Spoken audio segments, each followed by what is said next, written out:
Avui 1 de maig, el dia més memorable per la classe treballadora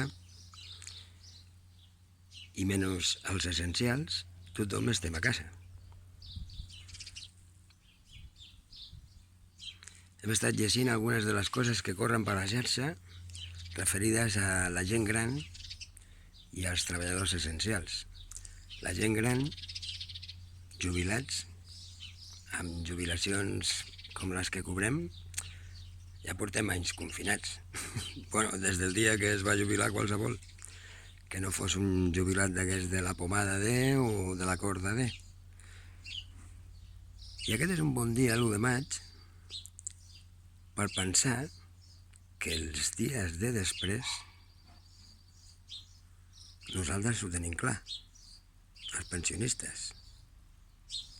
No hem d'anar a treballar i cobrem tots els mesos. Bueno,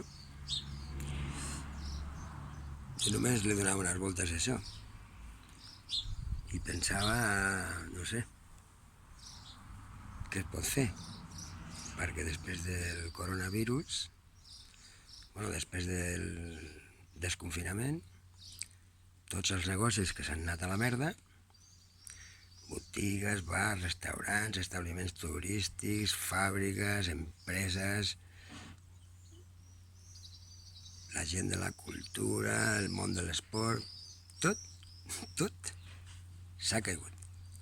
I com tots els edificis, ja portava un temps caient-se.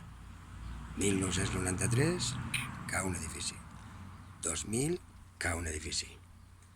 2008, cau un edifici. I 2020, doncs ha caigut la urbanització. Què passa? Que quan es cau un edifici, com que és molt gran, quan més gran sigui, més triga en caure.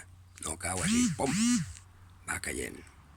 Llavors la gent que està a l'edifici, que viu de l'edifici, que viuen a l'edifici, doncs clar, viu inconvenients, es queixa, es baralla, generen conflictes.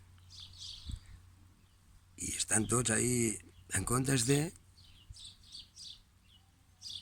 no lluitar dins de l'edifici, sortir-se'n de l'edifici, mirar si n'hi ha un jardí i plantar una idea.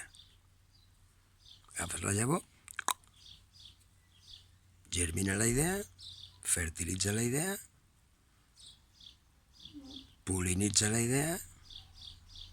Quina és la idea? Busquem una idea per als dies després del confinament.